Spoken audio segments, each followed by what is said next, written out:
interesting thing to show off is the impact of what I call knowledge leakage is huge. And what I'm looking at is the skill of a particular team. It changes very quickly because people move, processes change, and therefore the person didn't change, but the process they're trying to implement or do changes. The technology changes kind of in the same line as the process change, but then the technology requires a different set of activities.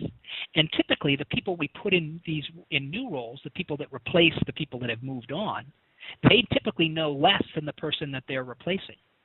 And if you add up all of those factors, the impact is dramatic.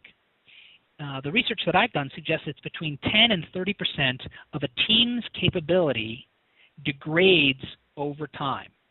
And you can see if that is allowed to continue for any period of time without refreshing those skills, that by year 3, what otherwise would have been a fully competent organization has about either between 30% or 60% less skill, depending on the amount of leakage that they have. And if it's allowed to extend out to year 6, the skill is cut either in half if you had a relatively little leakage, or by almost 75% if you had a lot of leakage. Now, there are a lot of characteristics and ways in which an organization can kind of mitigate knowledge leakage. But the key is to think about the team competence together, that whole package of skills that that team has, and how closely we are to keeping it toward the goal of 100%. This is project success rate across the bottom, which is the percentage of major project milestones that a project met, plotted against the percentage of spending on training. But the spending on training doesn't have to be huge to see these great benefits. You can move from, say, 5% of a project budget on training up to about 6.5%, and it will move you from achieving about 50% of your project objectives, or reasonably achieving 50% of your, up to 80% success rate. So you can eliminate a lot of risk and achieve a lot more of a project's benefits by adding just a small amount of training. How does that training manifest itself into hours, say? So curious. How many hours of formal training did you provide to the project team on that recent or project or planned ERP implementation? Combine ILT and e-learning, it's kind of the entire amount of hours that you spent focused on training. Again, think about the ERP project team and not the end users, which adds a level of complexity that was harder to measure. Let's look at the research that I've done. It talks about hours of training per person on a project team to project success rate. And once again, from about 34 hours of training to achieve about 50% of a project's key milestones, adding only about 9 hours of training per person, getting it just under 45 hours, can get you to over 80% of achieving the key milestones. Now, in some cases, 80% is a lot of milestones, and that's great. But sometimes you really need to get up to closer to 100. Sometimes it's really essential that all of a project's objectives are met. That requires just a little bit more capability on the part of the project team. Now, if they have the capability already, that's fine. You don't need to add additional training. But most of the time when you're doing something new, it requires an additional level of skill, a new sets of capabilities to make their capabilities align with the new objectives of the system.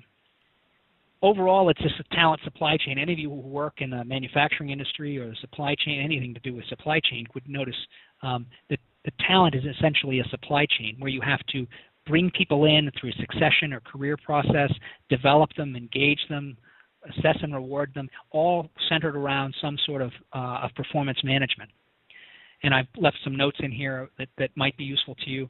But essentially where we're going is that regardless of an organization's IT priority or initiative, it's essential that the IT organization aligns its capability with the changing requirements of the business. That's probably a trite phrase, and most of you are focused on that kind of thing. But where it comes down to is that the skill of team members, the IT organization, and the enterprise must each align with the requirements of that strategic objective. In my view, enterprises should establish and maintain kind of a robust training and retention program to assure that all team members have that appropriate capability that they need, and that the team's functional capability is appropriate to maximize the technology value. It's not about having one superstar, but the team needs to have that mix of skills that it's necessary to be successful. If any of you are baseball fans, I love the book Moneyball because of what the overall philosophy of Moneyball is, that you need a team that can hit a certain number of singles or get a certain number of runs, that can bat a certain average. It's that team capability, and in some cases you can do that with a superstar, but it's a lot easier to do that with a strong supporting cast than trying to rely on one heavy hitter. I've done some research that suggests that while a single certification within an organization is useful, it doesn't really move organizational performance until about half the team is fully certified. So it's not about one superstar, it's not about one person with the skills they need, it's about the entire team that makes the value. And that for businesses can meet their ongoing challenges in a complex environment, we really need to have that robust training and retention program. And I'm a big fan of leveraging all kinds of training alternatives, and whether it's and that's not because you need to throw all these different modalities, whether it's an iPad or an e-learning or a book, at all the learners. What you're trying to do is to have enough variety and training alternatives available so that the learner themselves can choose and has an opportunity to choose that which is fits most into their lifestyle. It's not really about learning style in my research, but it is in some cases about that.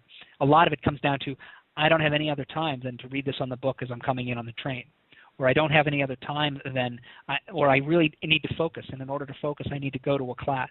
Having enough alternatives available so that the target learner can get the material in a form that fits them is useful.